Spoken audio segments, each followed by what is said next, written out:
வார்த்தைக்கு துதிகன மகிமை உண்டாவதாக. ஆண்டவர் இரட்சகருமாகிய இயேசு கிறிஸ்துவின் நாமத்தினாலே அருமையான வார்த்தை குடும்பத்தில் இருக்கிற அத்தனை உறவுகளுக்கும் அன்பின் வாழ்த்துகளையும் ஸ்தோத்திரங்களையும் நன்றி வைத்துக் கொள்கிறேன். ஸ்தோத்திரம். எல்லாம் நல்லா இருக்கீங்களா? ஸ்தோத்திரம். இன்றைக்கு செய்தியின் தலைப்பு அடக்கி ஆள வேண்டும், ஆளுகை செய். எவைகளை அப்படின்னு சொல்லி நாம் கேள்விக்குறியோட போட்டிருக்கோம். அடக்கி ஆளுகை செய் எவைகளை. அப்போ நம்முடைய வாழ்க்கையில ஒரு ஆளுகை, ஒரு ரூலிங் கடவுள் நமக்கு கொடுத்திருக்கிறார். முந்தின மனுஷன் ஆதாமுக்கு ஏதேன் தோட்டத்தில் அந்த ஆளுகையை கொடுத்தார். ஆனால் அந்த ஆளுகையை உலகத்தின் அதிபதியாக பிசாசு இடத்துல விற்று போட்டார். அவ்வளவுதான். யார் விற்று போட்டார்? அவனுக்கு தகுதி கொடுத்தார், திராணியை கொடுத்தார், அவனுக்கு அந்த அத்தாரிட்டி பவர் கொடுத்தார். ஆதாமுக்கு ஆளுகை கொடுத்தார். ஏதேன் தோட்டத்துல வானம், பூமி, சமுத்திரம் இவைகளில் இருக்கிற அத்தனையும் நீங்க என்ன பண்ணுங்க? ஆண்டு கொண்டு ஆளுகை செய்யுங்கள். ஆண்டு கொண்டு ஆளுகை செய்யுங்கள் என்று சொல்லி ஆண்டவர் அவனுக்கு ஒரு ஆளுகையை ஏற்படுத்தினார். ஆனால் அவர்கள் தேவனுடைய வார்த்தைக்கு கீழ்ப்படியாமல் ஒரு பெரிய ஒரு பொறுப்பு, ஒரு பெரிய ஒரு ஸ்தோத்திரம், ஒரு தகுதியை ஆண்டவர் அவங்களுக்கு கொடுத்தார், நம்பி கொடுத்தார். ஆனா அந்த ஆளுகை, அந்த ரூலிங்க அவர்கள் இழந்து போனார்கள். சுயத்திற்காக, இச்சைக்காக நம்ம சுத்திகரிப்புல பார்த்தோம். ஸ்தோத்திரம். அப்போ அந்த ஆளுகையை மறுபடியும் ஆண்டவராக இயேசு கிறிஸ்து சிலுவையில அந்த பிசாசனுடைய தலையை நசுக்கி அவனிடத்திலிருந்த ஆளுகை நமக்கு மீண்டு கொடுத்தார். ஆமென் சொல்லுங்க. அப்போ நம்முடைய வாழ்க்கையில அந்த ஆளுகையை, ரூலிங்க நம்ம கிட்ட கொடுத்திருக்கிறார். தகுதியே இல்லை, தப்பாக நினைக்காதீங்க. தகுதி இல்லாதவன்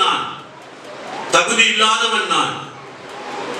ஒரு தகுதி, ஒரு பசங்கட தகுதி இல்லாதவன்.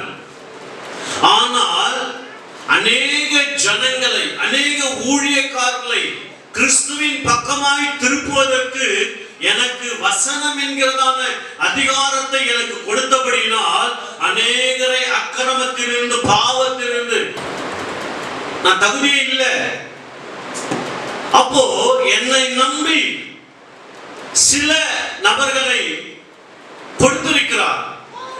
வசனம் தான், நான் இல்ல, சுயமல்ல, தேவனுடைய வார்த்தை. அந்த வார்த்தை அதிகாரம் உள்ளதா இருக்கிறது. ஐயா எடுத்தால எபிரேயர் 4:12 தேவனுடைய வார்த்தையானது ஜீவனாயும் வல்லமையாயும் இருபுறமும் கருக்குள்ள எந்த பட்டயத்திலும் கருக்கானதாயும் ஆவி, ஆத்மா, சரீரத்தையும் ஊனையும் வகையறுக்கிறதாய் பிரிக்கத்தக்கதாயும் இருக்கிறது. அல்லேலூயா. அப்போ ஆண்டவர் ஒரு ஆளுகையை எனக்கு மாத்திரமல்ல, ஒரு தகுதி இல்லை, ஒருத்தனும் மதிக்கல, என் மனைவிய மதிக்கல. என்ன அவனை என்ன பண்ணுங்க ஆண்டவரே? காலகையை வச்சிடுங்க. என் மனைவியினுடைய ஜபம், ஸ்தோத்திரம். என் மனைவிக்கு இருக்கிறதான் சொல்றேன் நான். என் மனைவிகளை மதிக்கல. எனக்கு அப்படிப்பட்ட ஒரு துன்மார்க்கமான வாழ்க்கை. அவங்க ஜெபம் பண்ணாங்க, அடங்காதவனை நான் வச்சு என்ன பண்றது ஆண்டவரே? ஒண்ணு வீட்டுல அடங்கணும், இல்லைன்னா ஆமா. அதனால என்ன பண்ணிட்டாருனாக்கா, வீட்டுல அடங்கல, நானு ரோட்ல அடங்க வச்சிட்டேன். ஆக்சிடென்ட் ஆயிட்டு காலகையை வச்சு கூட வந்து செத்து போயிட்டு ஒரு மரண பயத்தை கொண்டு வந்துட்டார். அவங்களுடைய ஜெபம் கேட்கப்பட்டது. ஸ்தோத்திரம். அப்போ ஒரு தகுதி, மனைவியே மதிக்காத ஒரு நபராக இருந்த என்னை அநேகர் மதிக்கும்படிக்காக, ஆண்டவருடைய வசனத்தின் நிமித்தமாய் ஒரு ரூலிங் பண்ணுவதற்காக, ஒரு ஆளுகை செய்யும்படிக்காக என் ஆண்டவராக இயேசு கிறிஸ்து சிந்தின ரத்தம் ஒரு நாளும் வீணாகலை. அல்லேலூயா. அப்போ தேவன் நமக்கு அந்த ஆளுகை கொடுத்திருக்கிறார். அந்த ஆளுகையினுடைய தன்மைகள் எதில விளங்குகிறது? அந்த ஆளுகை செய்ய வேண்டுமானால் அப்போ ஆளுகை சும்மா லேஸ்பட்ட காரியம் கிடையாது. எடுத்தோம் கவுத்தெல்லாம் பண்ண முடியாது. உன்னுடைய பேச்சு, உன்னுடைய இருதயம், குணங்கள், உன்னுடைய நடக்கை, கிரியைகள் எல்லாமே A to Z பார்ப்பாங்க. ஒரு ரூலிங் பண்றவன், ஒரு அதிகாரினாக்கா சோத்திரம் எல்லாவற்றையும் பார்ப்பார்கள், ஆராய்ந்து பார்ப்பார்கள் ஜனங்கள். அந்த ரூலிங் இருக்கிறவன் இடத்துல அவனுடைய வார்த்தைகள் எப்படிப்பட்டதா வார்த்தைகளா இருக்கிறது, அவனுடைய குணங்கள், இருதயத்துல குணங்கள் எப்படிப்பட்டதா இருக்கிறது, அவனுடைய சரீரத்தின் கேரக்டர், குணங்கள், கிரியைகள் எப்படிப்பட்டதா இருக்கிறதுன்னு சொல்லி அநேகர் என்ன பண்ணுவாங்கன்னாக்கா அந்த ஆளுகை உள்ள நபரை பார்ப்பார்கள். அப்போ அவனுடைய அந்த அந்த குணங்கள்ல அந்த கேரக்டர் வெளிப்படும் பொழுது அந்த ஆளுகைக்கு தகுதியான ஆளா இல்லையா என்பதை நாமே அறிந்து கொள்ள முடியும். நமக்கு நாமே என்ன பண்ண முடியும்? அறிந்து கொள்ள முடியும். என் வாய் எப்படி இருக்கிறது, என் மனசு எப்படி இருக்கிறது, என்னுடைய சரீரத்தின் கிரியைகள், நடக்கைகள் எப்படிப்பட்டதாக இருக்கிறது, எனக்கு அந்த ஆண்டவர் ரூலிங் கொடுத்திருக்கிறாரு. ஒருவேளை என்ன ரூலிங் கொடுத்திருக்கார்? எனக்கு 2 ரூலிங் கொடுத்திருக்கார். ஒரு ரூலிங் குடும்பத்தை நடத்துறது. குடும்ப தலைவர் என்கிற ரூலிங் யார் தான் கொடுப்பா? யார் கொடுத்திருக்கா? கணவனுக்கு தான் கொடுத்திருக்காரு அந்த ரூலிங். 2வது சபையை என்ன பண்ணும்? நடத்தணும். அது ஒரு ரூலிங், ஒரு ஆளுகை. அப்ப சபையை கருத்தாய் ஜெபத்திலேயும் சரி, உங்களை விசாரிக்கிறதுலயும் சரி, ஸ்தோத்திரம். சில நேரங்கள் கடிந்து கொள்கிறேன். ஏன் கடிந்து கொள்கிறேன்?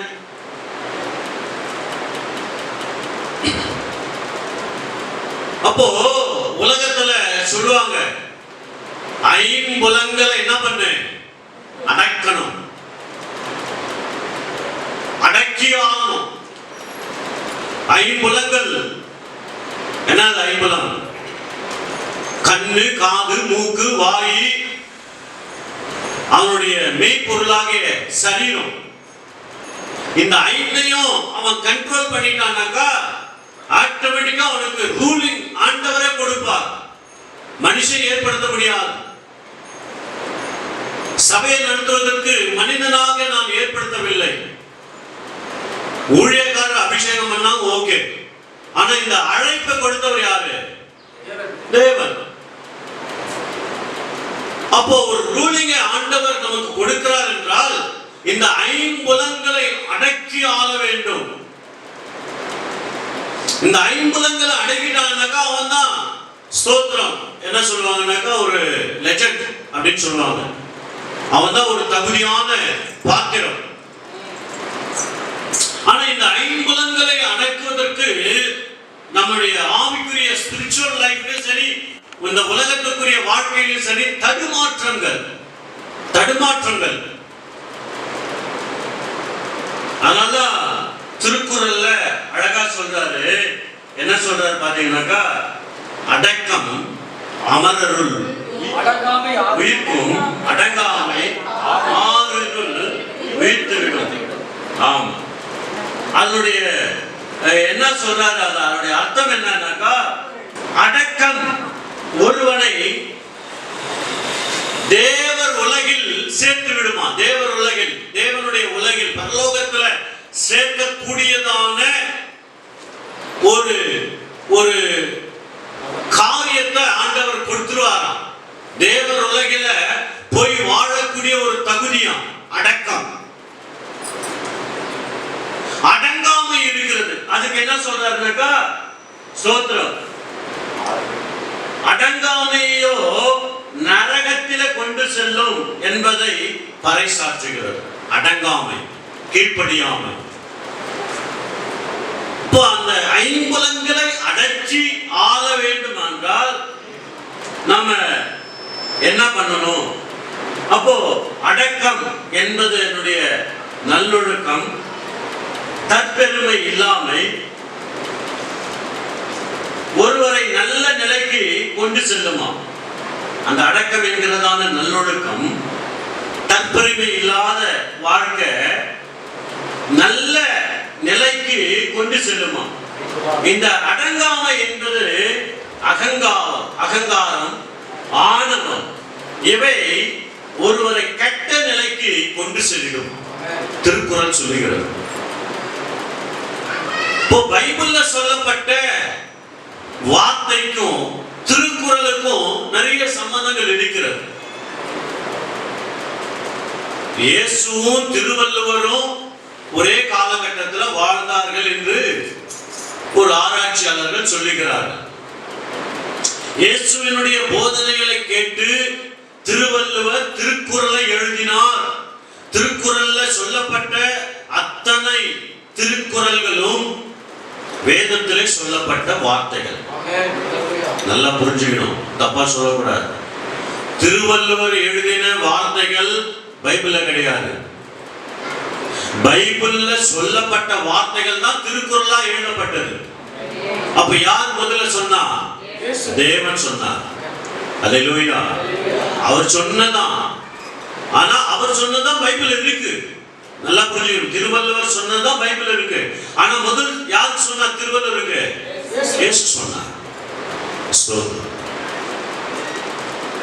அப்போ திருக்குறளுக்கும் நம்முடைய பைபிளுக்கும் நிறைய உறவுகள் இருக்கிறது, வார்த்தைகள். அதனால பைபிளும் படிங்க, டைம் இருக்கும்போது நல்ல திருக்குறளும் படிங்க.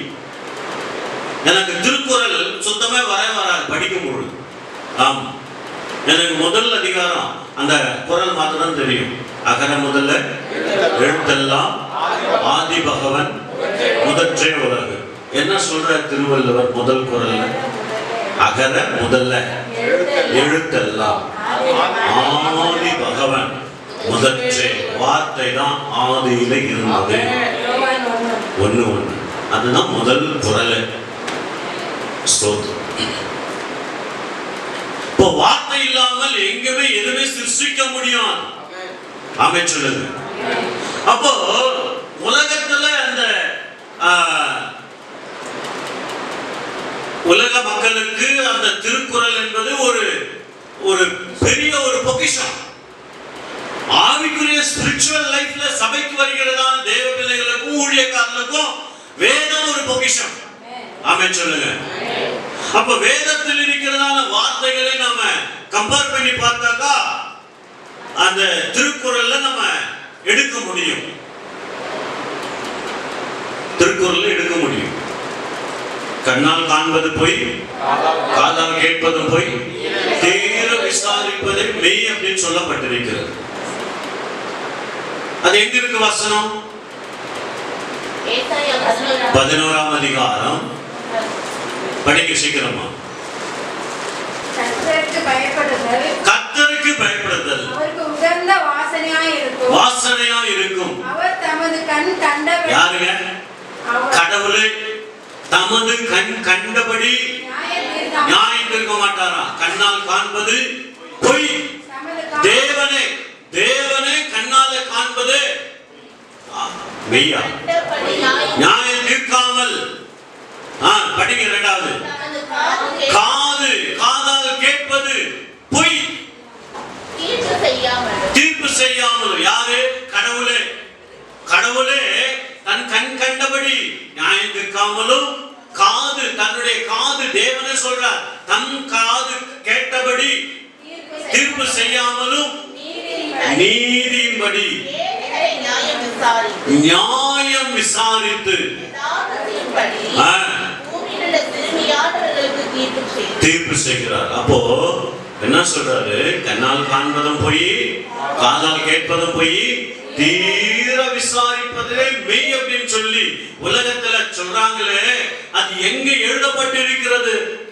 வேதத்துல எழுதப்பட்டிருக்கிறது. எக்ஸாம்பிள், நான் இந்திரா நம்ம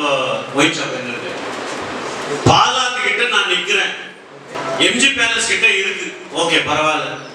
இருந்தது இப்ப பாலாத்து கிட்ட போயிடுச்சான். ஐயா சொல்றாரு சோதம். இப்ப நான் அங்க நிக்கிறேன், யதார்த்தமா நிக்கிறேன். பிரவீன் அந்த வழியா வர்றான். இவர் ஏன் இங்க நிக்கிறாரு? ஒருவேளை சரக்கடிக்கிறதுக்காக வந்திருப்பாரோ, இல்ல ஏதாவது வாங்கிறதுக்காக வந்திருப்பாரோ அப்படின்னு அவன் கண்ணால பார்த்துட்டேன். என்ன எங்க நிக்கிறத அது மெய்யாயிடுமா? சொல்லுங்க, மெய்யாயிடுமா? அப்ப கண்ணால் காண்பது பொய், காதால் கேட்பது பொய். தீர விசாரிக்கணுமா? ஏன் அங்க நின்னாரு, எதுக்கு அங்க நின்னாரு, ஏன் தேவையில்லாத இடத்துல நின்னாரு அப்படின்னு சொல்லி என்ன விசாரிக்கணும். அப்பதான் நான் ஒரு காரியத்தை எதற்காக அந்த ஒயின் ஷாப்ல அந்த இடத்துல நின்ன அப்படின்னு சொல்லி அவனுக்கு எக்ஸ்பிளைன் பண்ண முடியும். அதனால அவன் பார்க்கறதெல்லாமே உண்மை நண்பர்களும் தப்பு. அவன் பார்த்தான் பாத்தீங்களா, பார்த்துட்டு வந்து என் பொண்டாட்டி கிட்ட தீ வச்சிட்டான். என் பொண்டாட்டி என்ன பண்ண தெரியுமா, நீ அங்க போய் நின்ன, உண்மை இல்லாத தன்மை. புரியுதுங்களா நான் சொல்றது? அப்ப கடவுளே, நம்மை உண்டாக்கின தெய்வமே தமது கண் கண்டபடி என்ன பண்ண மாட்டாராம், நியாயம் தீர்க்க மாட்டார். காது கேட்டபடி தீர்ப்பு சொல்ல மாட்டார், நியாயம் விசாரிப்பார். தீர்ப்பு கரெக்டா நியாய தீர்ப்பு செய்து அதுக்கப்புறம் தான் விசாரிப்பார். ஆமென் சொல்லுங்க. அப்போ உலகத்துல பழமொழிகள் சொல்றாங்கன்னாக்கா ஏதோ விளையாட்டுத்தனமா எடுத்துக்கூடாது. அப்போ அடக்கம் அமரருள் உயிக்கும், அடங்காமை ஆறில் உயிர்த்துவிடும். அதனுடைய எக்ஸ்பிளேஷன் நான் சொல்ல தேவையில்லை, டைம் ஆயிடுச்சு, போய் 10 ஆயிடுச்சு. சொல்றாரு, யாகாவாராயினும் நாகாக்க காவாக்க சோகாப்ப சொல்லி இழுக்கப்பட்டு. ஏன் நாக்க காக்கணும், நாவை காக்கணும், அடக்கணும், நாவை அடக்கணும். அந்த நாவல தான் யாக்கோபுல சொல்றார் 3ஆம் அதிகாரத்துல, ஒரு ஆயுள் சக்கரத்தையே கொளுத்திடுமா. தயவு செய்து சொல்றேன், இந்த 5 புலன்களை அடக்கி ஆளுகை செய்யறதுக்காக ஆண்டவர் உனக்கு அதிகாரமும் அத்தாரிட்டியும் கொடுத்திருக்கிறார். வாயை கொடுத்து தயவு செய்து புண்ணாக்காதீங்க, தேவையில்லாத வார்த்தைகளை பேசாதீங்க, மத்தவங்களை குறித்து பேசுகிற வார்த்தைகளை பேசாதீங்க. எனக்கு ஒரு நல்ல ஒரு ஊழியக்காரர் சொன்னாங்க, ஒரு போன வாரத்துல ஃபாரின்ல நல்ல ஒரு பெரிய மிராக்கல் செய்கிற ஊழியக்காரர். மிராக்கல் என்ன மிராக்கல் அப்படின்னாக்கா, ஸ்தோத்திரம், கிரியேட்டிவ் மிராக்கல். கிரியேட்டிவ்.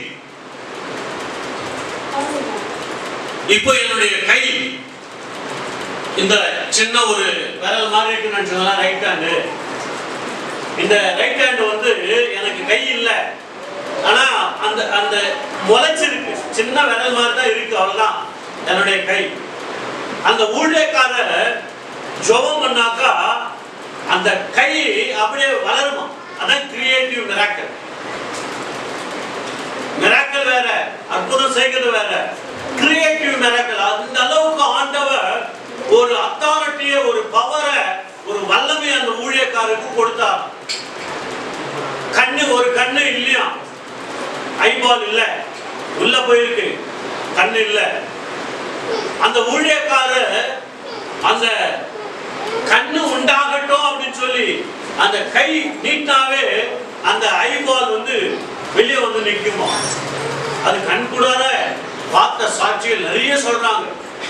ஆமா, அடர்ந்த அற்புதம் அது. ஸ்தோத்திரம். அந்த லிங்கை நான் உங்களுக்கு வாட்ஸ்அப்ல நீங்க கொடுக்கிறேன், நீங்க போட்டு பாருங்க. அத்தனை ஊழியக்காரரும், பெரிய பெரிய ஜாம்பவான்கள், பெரிய பெரிய ஊழியக்காரர்கள் அவர்கிட்ட போய் கியூல நிற்பாங்களாம் ஜெபம் பண்றதுக்காக.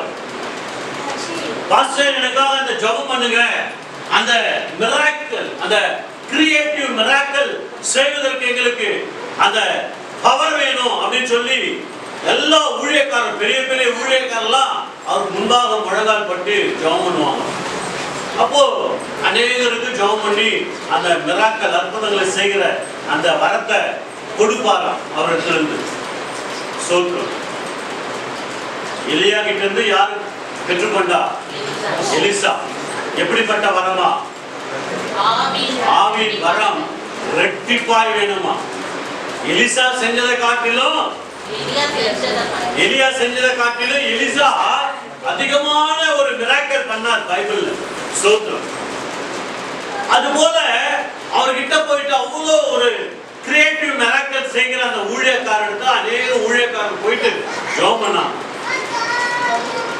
சில 70 ஆண்டுகள் ஆண்டவர் வல்லமே எடுத்து பயன்படுத்தினாராம் தேசம் எங்கிலும். அந்த ஊழியக்காரர் இந்த 70 வயதுக்கு மேலாக அவருக்கு ஸ்ட்ரோக் வந்துச்சான். ஸ்ட்ரோக் என்னன்னா தெரியுமா? ஸ்ட்ரோக் என்னது? பக்கவாதம் வந்து விழுந்துட்டாரா, வீல் சேர்ல உட்காந்துட்டாரா, வாய் போனிச்சான். அப்படி இருக்கா பேசும்போது நல்லா பேசுறவரு, மிராக்கல் பண்ணவரு, வாய் என்னாச்சு போனிச்சு. கை கால் ஆக்டிவ் இல்ல, வீல் சேர்ல தான் போறார், தடுமாறுதான் பேசுறார். அவரை உலகத்துல பிரசித்தி பெற்ற பிபிசி நியூஸ், பிபிசி தான் உலகத்துல ஒரு பெரிய ஒரு நியூஸ் சேனல். அந்த பிபிசியும் இல்ல உலகத்துல தரம் வாய்ந்த நியூஸ் எல்லாம் என்ன பண்ணா அவரை பேட்டி எடுப்பதற்காக வந்தாங்க. அப்போ ஏன் இந்த நிலைமை உங்களுக்கு? அநேகருக்கு கிரியேட்டிவ் மிராக்கிள் பண்ணீங்க. கிரியேட்டிவ் மிராக்கிள் என்ன தெரியுதா? இல்லாத உறுப்புகளை உருவாக்குறது. ஒரு கிட்னி ப்ராப்ளம், ஜுரம், தலைவலி அப்படின்னாக்கா அது என்ன சொல்றதுன்னா மிராக்கிள், அற்புதம். கை வச்சு பண்ணாக்கா அற்புதம் நடக்கும். அது உள்ளுக்குள்ள இருக்கிற உறுப்புகளுக்கு ஜெபம் பண்ணாவே என்ன ஆயிடும்? சுகமாயிடும், விடுதலை ஆகிடும், ஆரோக்கியம் ஆகிடும். ஆனா இந்த கிரியேட்டிவ் மிராக்கிள் அப்படின்றது பாத்தீங்கன்னாக்கா இல்லாத ஒரு காரியத்தை உருவாக்குறதா அந்த கிரியேட்டிவ் மிராக்கிள்ஸ். அப்போ இந்த ஊழியக்காரர்கிட்ட ஒரு பெரிய லெஜெண்ட் பேட்டி அடிக்கிறாங்க, பேட்டி கொடுக்குறாங்க, பேசுறாங்க.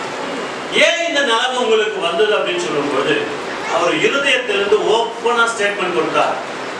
அநேக ஊழியக்காரர்களை, நான் தான் வல்லமையான ஊழியக்காரர், எனக்கு தான் இந்த அற்புதங்கள் செய்கிற சக்தியை ஆண்டவர் கொடுத்திருக்கிறார், மற்றவெல்லாம் சும்மா அவங்களுக்கு எந்த ஒரு என்ன இல்ல, தகுதி இல்ல, வரங்கள் செயல்பட மாட்டேங்குது அப்படின்னு சொல்லி நிறைய ஊழியக்காரர்களை நான் குறை சொன்னேன். குறை சொன்னபடினால எனக்கு இப்பேற்பட்ட ஒரு பாதிப்பு அப்படின்னு சொல்லி ஓப்பன் ஸ்டேட்மெண்டா சொன்னார்.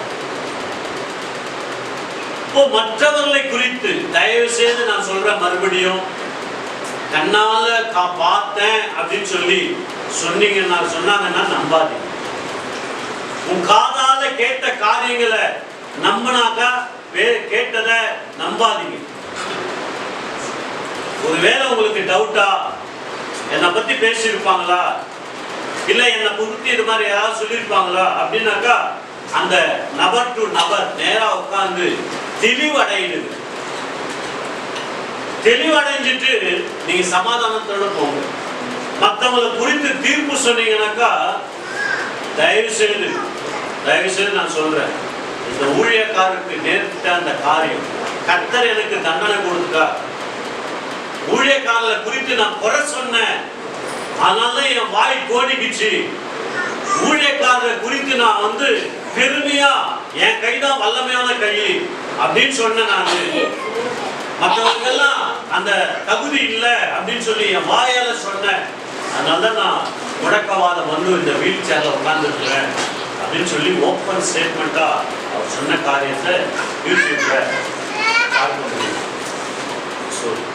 அதனால மற்றவங்களை குறித்து, ஊழியக்காரங்களையோ சபை மக்களையோ இல்ல மற்றவங்களை குறித்து என்ன பண்ணாதீங்க. தயவுசெய்து சொல்லுங்க, குறை சொல்லாதீங்க, தீர்ப்பு சொல்லாதீங்க. மற்றவனை நீ குற்றவாளி என்று தீர்க்கிறதுக்கு நீ யாருதான் ஆண்டவர் கேட்கிறார். ஆமா, குலங்களை நம்ம அடக்கிறதுக்கு கொஞ்சம் கஷ்டம் தான். அடக்கிட்டோம்னாக்கா ஆளுகை செய்வோம். அப்போ இந்த உலகத்துல அந்த திருக்குறள் சொல்றாங்க, யாவாராயினும் நாகாக்க காவாக்க சோகாப்ப சொல்லி இருக்கப்பட்டு ஸ்தோத்திரம். நிறைய பேர் சொல்லியிருக்காங்க அதனுடைய அர்த்தங்கள். ஆமா, அதுல பாத்தீங்கன்னாக்கா கலைஞர் ஒரு வார்த்தை சொல்லியிருக்கிறார். கலைஞர் நம்முடைய முன்னாள் முதலமைச்சர் ஒருவர் எதை காத்திட முடியாவிட்டாலும் நாவையாவது அடக்கி காத்திட வேண்டும், இல்லையே அவர் சொன்ன சொல்லிலே அவர்கள் துன்பத்துக்கு காரணமாகி விடுமோ, துன்பத்துக்கு காரணமாகி விடுமோ. நிறைய உறவுகளை கெடுக்குதுன்னா தெரியுமா? நம்முடைய நாவு. நிறைய பேர் சொல்லியிருக்காங்க, நான் வாட்ஸ்அப்ல உங்களுக்கு அனுப்பிச்சுடுறேன். ஆமா, நிறைய திருக்குறள் இருக்கு. அப்ப நம்ம எதை அடக்கணும், எதை அடக்கி ஆகணும்னு சொல்றார் ஆண்டவர். அடக்கினாக்க உனக்கு அவன் ஒரு ரூலிங் கொடுப்பேன்னு சொல்றார். பாருங்க, தயவு செய்து இந்த ஆரம்பத்திலே இருக்காதீங்க. நம்ம சபைக்கு ஏன் வந்தோம்னாக்கா, உலகத்துல எத்தனையோ கோடி ஜனங்கள் இருக்காங்க, காஞ்சிபுரம் மாவட்டத்துல எத்தனையோ லட்சமான மக்கள் இருக்காங்க. ஆனா உன்னையும் என்னையும் தேவன் விசேஷமாய் பிரித்து இந்த இடத்துல உட்கார்ந்துருக்காருனாக்கா, ஏதோ ஒரு நாட்டியம் வந்தோம், சேனல் உட்காந்தோம், வசனத்தை கேட்டோம், போயிட்டோம், பிரியாணி தின்ட்டோம், சாப்பிடுறோம், தூங்கணும், வேலைக்கு போறோம், அப்படியெல்லாம் இல்லை. ஸ்தோத்திரம். ரஞ்சித்த இடத்துல நிறைய பேர் கவலை என்னது? வீடு, வேலை, உத்தியோகம், சாப்பாடு, அதுதான் கவலை. ஆண்டவருடைய வசனத்தை குறித்து கவலை கிடையாது, தேவனுடைய ஏகத்தை குறித்து கவலை கிடையாது. ஸ்தோத்திரம். அப்போ நம்முடைய ஆவி ஆத்ம சரீரத்தை அடக்குவதற்கு நாம் என்ன செய்யணும்? என்ன பண்றாரு? 1 கொரிந்தியர் 9ஆம் அதிகாரம் 24-25. அடுத்த வாரம் கர்த்தர் சுத்தமானாக்கா அடங்கி என்கிற ஒரு வார்த்தையை நம்ம கேட்கலாம். இப்போ அடக்கி, அடங்கி, அடங்கி, அடக்கிக்கும் அடங்கிக்கும் வித்தியாசம் இருக்கா இல்லையா? அடக்கி என்னது? ஏதாவது ஒண்ணு அடக்கணும், அடக்கிதான் ஆகணும். அடங்குனாக்கா நாம அடக்கணும். அடக்குதான் இங்கதான் அடக்கி, அடங்கி.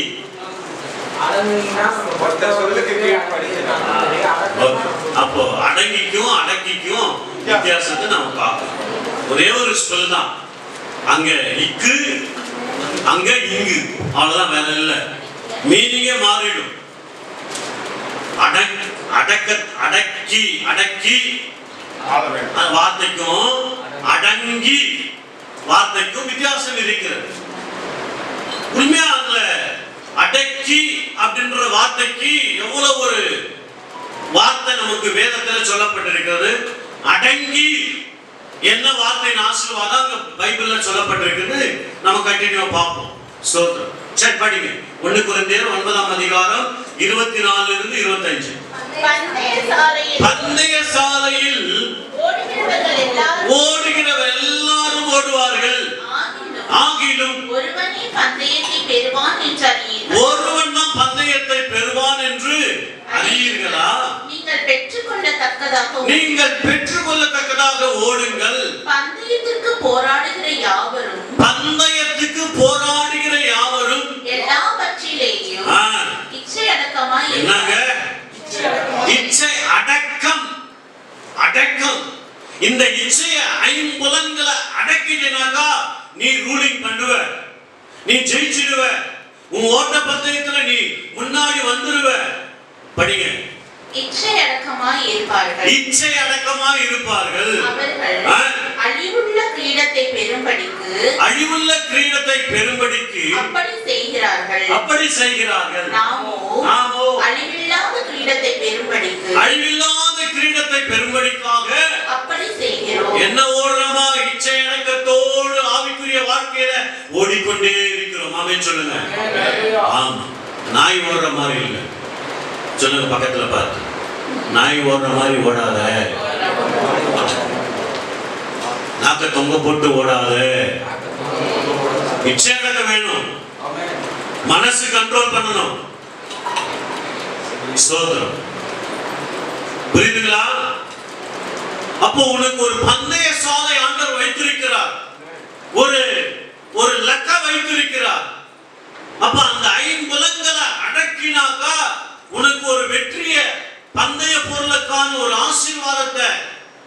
அவங்க ஓடுறாங்க உலகத்துல மாரத்தானோ இல்ல ரன்னிங் ரேஸோ மத்த அந்த ஹைல் ஜம்போ மீட்டர் ஜம்போ ஏதோ ஓடுறாங்க. அழிவுள்ள கிரீடம். ஆமா, ஆனா நமக்கு ஆண்டவர் வைத்திருக்கிறார் அழிவில்லாத கிரீடத்தை. அதை பெற்றுக்கொள்வதற்கு தான் இன்னைக்கு சபைக்கு வந்திருக்கிறோம், ஓடி வந்திருக்கிறோம். ஆமென் சொல்லுங்க. ஸ்தோத்திரம். பேரு புகழ் எல்லாம் வாங்கிடலாம், ஆண்டவரிடத்துல கிரெடிட் வாங்க முடியும், ஆண்டவரிடத்துல நற்பெயரை வாங்க முடியும். ஒரு ஸ்பிரிச்சுவல் லைஃப் எப்படிப்பட்டதா இருக்கு. அப்போ இந்த நம்முடைய அவைகளை அடக்கினோமானால், இச்சை அடக்கத்தோடு நாம் அடக்கினோமானால் நிச்சயமாக நமக்கு ஒரு ஜெயத்தை ஆண்டவர் கொடுப்பார். ஆமென் சொல்லுங்க. நீதிமொழிகள் 25:28.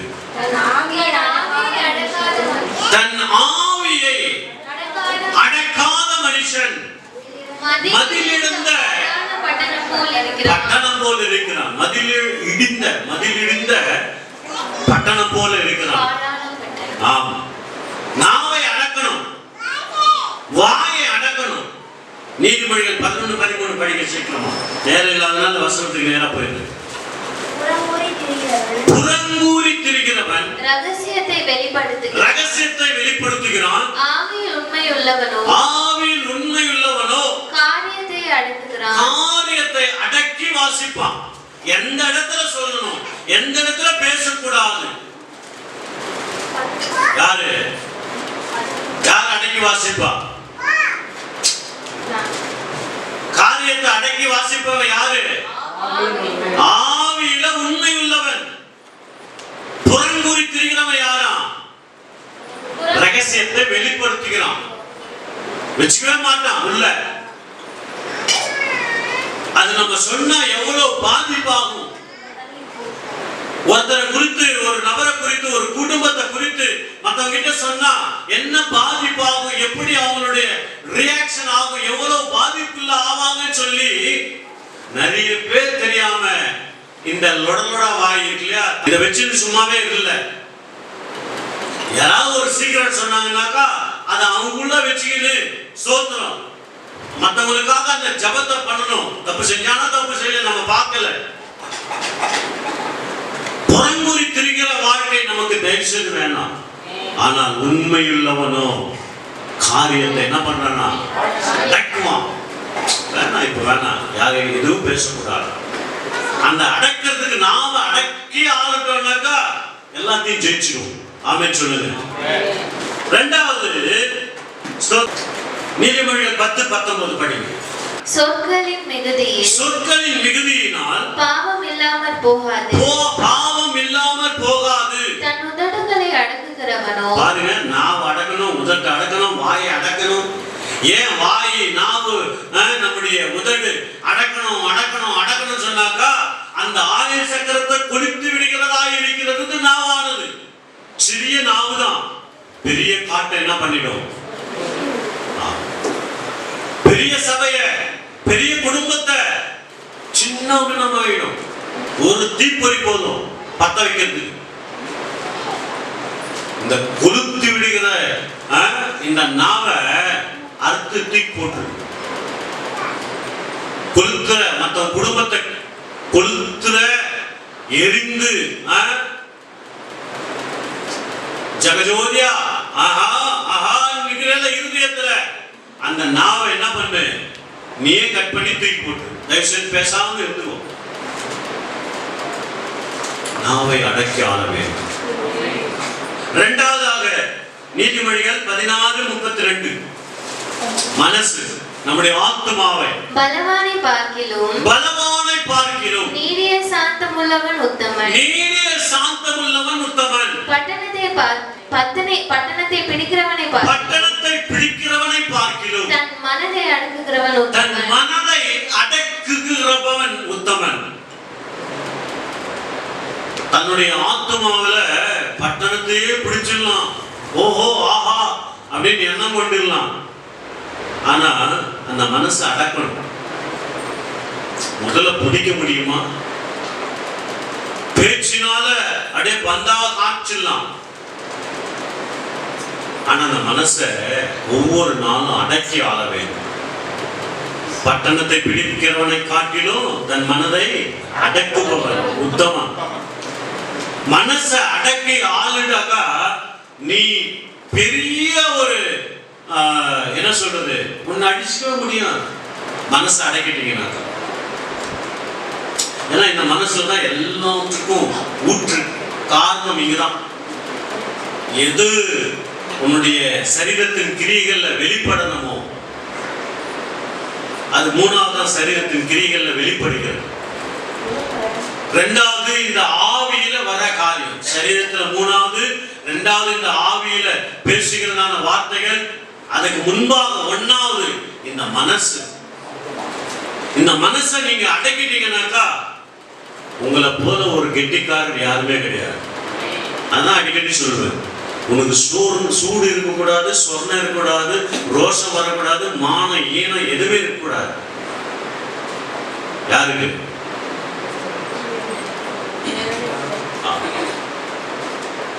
ஒருவேளை சூடு சொர்ணம் மானம் ஈனம் அதெல்லாம் இருந்ததுனாக்கா உங்க அப்பனுடைய ரத்தத்துல இன்னும் இருக்கிறன்னு அர்த்தம். கிறிஸ்துவின் ரத்தம் இன்னும் உனக்குள்ள இன்னும் என்ன பண்ணல, உன்னை சுத்திகரிக்கல, சாகல. அப்பாவுடைய வித்து அந்த ரத்தம், மாம்ச ரத்தம் இன்னும் நமக்குள்ள நிறைய கிரியேட்டிவ் ஆயிட்டே இருக்கு. அதனால சூடு இருக்கு, சொர்ணம் இருக்கு, ரத்த கொதிப்பு இருக்கு.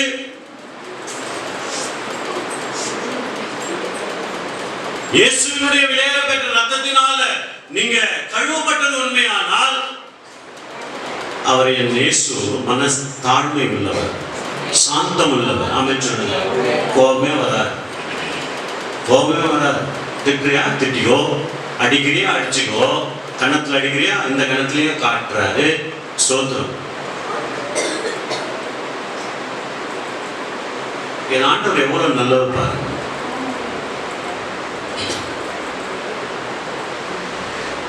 மனதை அடக்கும். நீதிமொழிகள் 19:11.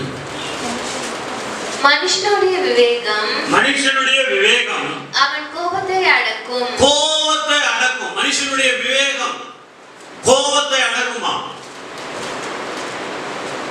குற்றத்தை மன்னிப்பது அவனுக்கு மகிமை. ஆத்துமாவுல மனசு அடக்கும் பொழுது நமக்கு விரோதமா பேசுவாங்க தான், சொல்லுவாங்க தான், கோபம் வரும் தான்.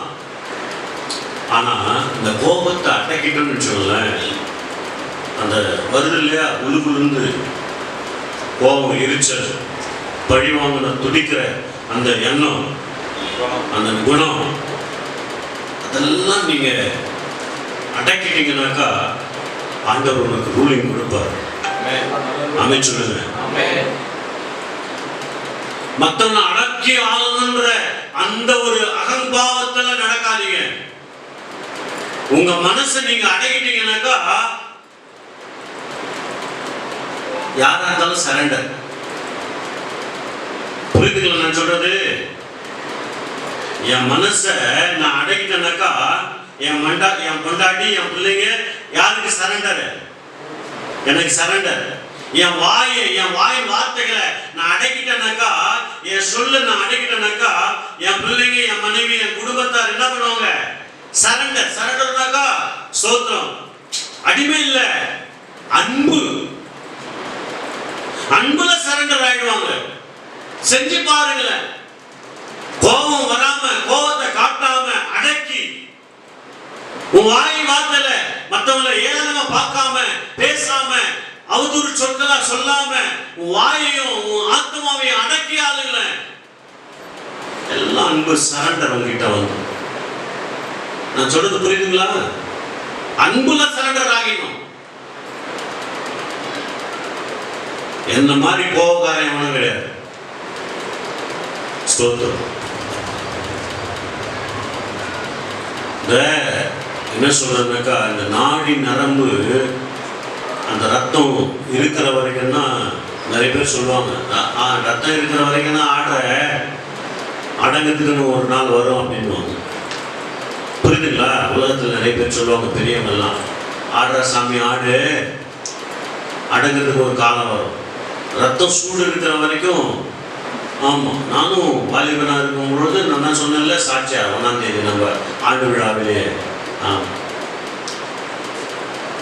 கொலைலாம் பண்ணியிருக்கு. அந்த கொலை வெறி, கோபம், மூலம். ஆனா இப்போ எல்லாமே என்ன சொல்றதுனாக்கா செத்து போச்சு. பேசுறியா பேசிக்கோ, திட்டுறியா திட்டுக்கோ, ஆமா கோபப்படுறியா கோபப்பட்டுக்கோ. அதுவும் உனக்கு தான் கெடுதல். புரியுதுங்களா? இருக்கிற வரைக்கும் யாவரோடும் என்ன பண்ணுங்க, சமாதானம் உள்ளவங்களா இருங்க அப்படின்னு தான் பைபிள் சொல்றாரு. வேதம் நமக்கு சொல்லுகிறது. நீ மற்றவனை குறித்து முறுமுறுத்துக்குன்னு கோபம் கொண்டு வைராக்கியமா இருந்தாக்கா எந்த ஒரு யூஸும் கிடையாது, அதுல ஆசீர்வாதமே கிடையாது. ஸ்தோத்திரம். 3ஆவது சரீரத்துல படிக்க சீக்கிரமா யாக்கோப்பு 3ஆம் அதிகாரம் 3:6. பாருங்கள், குதிரைகள் நமக்கு கீழ்ப்படியும்படிக்கு அவைகளின் வாய்களில் கடிவாளம் போட்டு அவைகளுடைய முழு சரீரத்தையும் திருப்பி நடத்துகிறோம். நாமும் நெருப்புதான், அது அநீதி நிறைந்த உலகம். நம்முடைய அவயங்களில் நாவானது முழு சரீரத்தையும் கரைப்படுத்தி ஆயுள் சக்கரத்தை கொளுத்து விடுகிறதாயும் நரக அக்கினியினால் கொளுத்தப்படுகிறதாயும் இருக்கிறது. அப்போ இந்த நம்முடைய ஆயுள் சக்கரம் என்கிற வாழ்க்கையை, இந்த ஸ்தோத்திரம், இந்த நம்முடைய சரீரத்தையே என்ன பண்ணுமா, கரைப்படுத்தி விடுமா. 1 கொரிந்தியர் 9:27. மற்றவர்களுக்கு பிரசங்கம் பண்ணுகிற நான் தானே ஆகாதவனாய் போகாதபடிக்கு. பாருங்க, உங்களுக்கு நான் பிரசங்கம் பண்றேன், ஆண்டவருடைய வசனத்தை உபயோகிக்கிறேன், நான் ஆகாதவனாய் போகாதபடிக்கு என் சரீரத்தை ஒடுக்கி கீழ்ப்படுத்துகிறேன். வசனத்துக்கு நான் கீழ்ப்படுத்துகிறேன். ஏன்னாக்கா மத்தவங்க உன்னை குற்றவாளின்னு சொல்லக்கூடாது, உன்னை அயோக்கியமானவன் சொல்லக்கூடாது. புரியுதுங்களா? சரீரத்தை தேவனுடைய வசனத்துக்கு கீழ்ப்படுத்தி ஒடுக்கி ஆளணுமா. 1 பேதுரு 2:15. நீங்கள் நன்மை செய்கிறதினாலே புத்தியீன மனுஷனுடைய அறியாமை என்கிறதான அந்த நடக்கையை அடக்குகிறீர்கள். தேவனுடைய சித்தமாய் இருக்கிறது.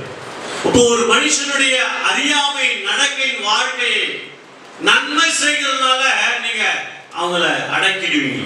ஆமென் சொல்லுங்க. நன்மை செய்கிறதுல என்ன பண்ணாதீங்க, சோர்ந்து போகக்கூடாது. நன்மை செய்கிறதுனால சோர்ந்து போகக்கூடாது. இப்ப நம்முடைய ஆவி, ஆத்மா, சரீரத்துல இருக்கிற உடல் பொருள் ஆவிய கீழ்ப்படுத்தி அடக்கி ஆளும் பொழுது நமக்கு ஒரு வெற்றியுள்ள வாழ்க்கை, ஜெயத்தை கொடுப்பார். உனக்கு ஒரு ஆளுகையை கொடுப்பார். ஆமென் சொல்லுங்க. எத்தனை பேர் குடும்பத்தை நடத்துறீங்க? கணவனோ மனைவியோ நடத்துறீங்களா இல்லையா? உங்களுக்கு ஆண்டவர் ஒரு குடும்பத்தை கொடுத்திருக்காரா இல்லையா? அப்போ உன் புருஷனோ மனைவியோ சொல்லக்கூடாது என்னத்தான் குடும்பத்தை நடத்த. அதனால ரூலிங் கொடுத்திருக்காரு. சின்ன ஒரு குடும்பம் தான். தயவு செய்து நான் சொல்றேன், இந்த வார்த்தையினால ஒரு நாள் ஒருவரையும் ஹர்ட் பண்ணாதீங்க. மனசு உடைக்கிற மாதிரி எதுவுமே பேசாது.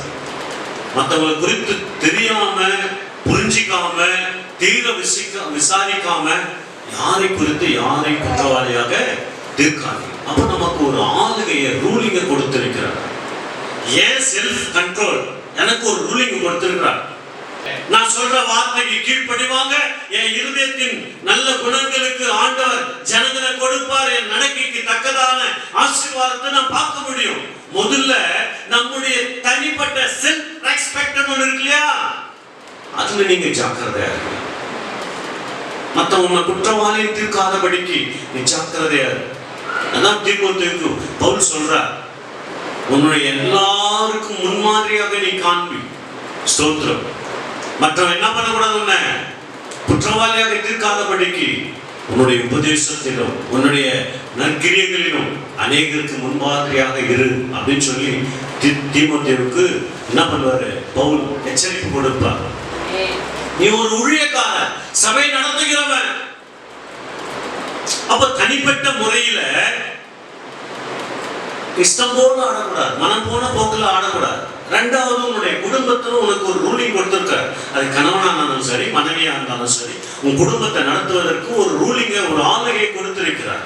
நல்ல ஒரு அண்டர்ஸ்டாண்டிங் வேணும், நல்ல புரிதல் வேணும். நீ ஒண்ணு சொல்ல, உன் புருஷன் ஒண்ணு சொல்ல, அவன் ஒண்ணு சொல்ல, நீ ஒண்ணு சொல்ல, ஏட்டுக்கு மூட்டையா பேச்சில வந்துச்சுன்னாக்கா விபரீதங்கள், அங்க கைகலப்பும் மத்தும் சாம்பிராணி கரண்டியும் தான். ஆமா, உருட்டு கட்டலாம். சமாதானம் இன்னைக்கு நிறைய பேர் குடும்பங்கள் இல்லை.